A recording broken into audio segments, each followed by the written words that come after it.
নতুন রূপে দীর্ঘদিন পরে ফিরলেন জুন আন্টি। ছোট পর্দা ছেড়ে মঞ্চে মন উষসীর। একঘেয়েমি কাটাতে কি বড় সিদ্ধান্ত নিলেন অভিনেত্রী? 10 বছর পর মঞ্চে ফের কামব্যাক। ছোট পর্দা থেকে কেন দূরে সরে দাঁড়ালেন উষসী চক্রবর্তী? জুন আন্টি আর নয়, টেলিভিশনকে বিদায় জানিয়ে নতুন ইনিংস শুরু করলেন উষসী। নেতিবাচক চরিত্রে আটকে যেতে চান না। ছোট পর্দায় বিরতির কারণ জানালেন উষসী। ভালো চরিত্র পেলেই ফিরব, টেলিভিশন ছাড়ার সিদ্ধান্তে স্পষ্ট বার্তা উষসীর। কেন ধারাবাহিক থেকে দূরত্ব রাখছেন উষসী? সোশ্যাল মিডিয়া, কলেজে পড়ানো, ধারাবাহিক ছাড়লেও আয় নিয়ে চিন্তা নেই উষসীর। নাটকেই এখন মন। ছোট পর্দার ব্যস্ততা থেকে মুক্তি চাইছেন উষসী চক্রবর্তী। রোশনাইয়ের পর আর কোথায়? দেখুন, উষসী চক্রবর্তী আবারও মঞ্চে ফিরছেন 1 দশক পর। দীর্ঘ বিরতির পর তার নতুন নাটক 3-1-3 মঞ্চস্থ হতে চলেছে খুব শীঘ্রই।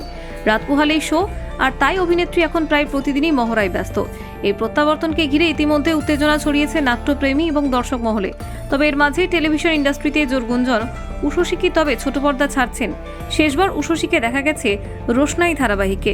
এর আগে শ্রীময়ী ধারাবাহিকে তার জুন আন্টি চরিত্রটি ব্যাপক জনপ্রিয়তা পায়। সেই চরিত্রের আড়ালে গিয়ে যেন সব অন্য চরিত্র চাপা পড়ে যায়। বহুদিন কেটে গেলেও দর্শকদের মন থেকে জুন আন্টির পরিচয় মুছতে পারেননি তিনি। উষসীও একাধিকবার জানিয়েছেন তিনি এই ইমেজ বন্দি দশা কাটাতে চান। নেতিবাচক চরিত্রে ধারাবাহিকভাবে অভিনয় করলেও তিনি নতুন এবং ব্যতিক্রমী চরিত্র চাইছেন। তাই বর্তমানে ছোট পর্দার অভিনয় থেকে কিছুটা দূরে থাকার সিদ্ধান্ত নিয়েছেন তিনি। তার কথায়, ভালো চরিত্রের অপেক্ষায় আছি। অনেকদিন ধরেই এমন কোনো চরিত্র পাইনি যে আমার মন ছুঁয়ে যাবে, তাই আপাতত ধারাবাহিকে অভিনয় করব না। মঞ্চ তাকে নতুনভাবে টানছে, এও স্বীকার করেছেন অভিনেত্রী। 10 বছরের বিরতির পর মঞ্চের প্রতি তার টান দিন দিন আরও বাড়ছে। ফলে এখন তার সমগ্র মনোযোগ মঞ্চাভিনয়ে। নাটকটি পরিচালনা করছেন অবন্তী চক্রবর্তী এবং জানা গেছে বর্তমান সমাজে নানান বাস্তব চিত্র ফুটে উঠবে এই নাটকে। উষসী বলেছেন, এই মুহূর্তে মঞ্চেই বেশি স্বস্তি পাচ্ছি, ওটাই আমাকে নতুন করে অনুপ্রেরণা দিচ্ছে, তাই এই দিকেই গুরুত্ব দিতে চাই। তার বক্তব্য থেকে স্পষ্ট, ছোট পর্দা থেকে দূরে থাকা তার কাছে তাড়াহুড়ো সিদ্ধান্ত নয়, বরং ভেবেচিন্তে নেওয়া পদক্ষেপ। তবে টেলিভিশনে অভিনয় বেশিরভাগ সময় স্থায়ী আর্থিক নিরাপত্তা দেয় অভিনেতাদের, কিন্তু সেই দিক নিয়ে তিনি খুব বেশি ভাবতে রাজি নন। উষসীর কথায়, টেলিভিশনে নিয়মিত কাজ দেয় ঠিকই, কিন্তু আমার নিজস্ব কাজও রয়েছে। সমাজ মাধ্যম থেকে কিছু উপার্জন হয়, পাশাপাশি কলেজে পড়াই, আরও কিছু প্রকল্পে যুক্ত আছি। তাই ধারাবাহিকে চুক্তি না করলে বড় অসুবিধায় পড়ব না।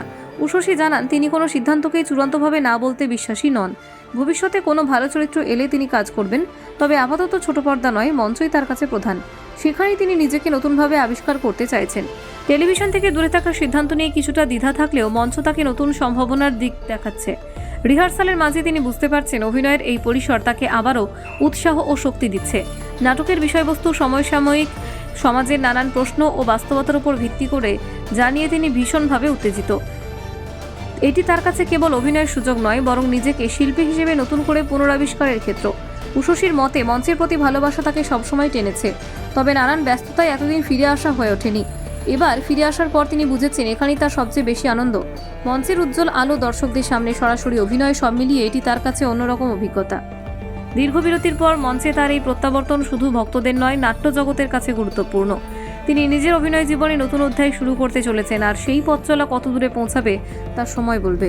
ব্যুরো রিপোর্ট, নির্ভীক বার্তা।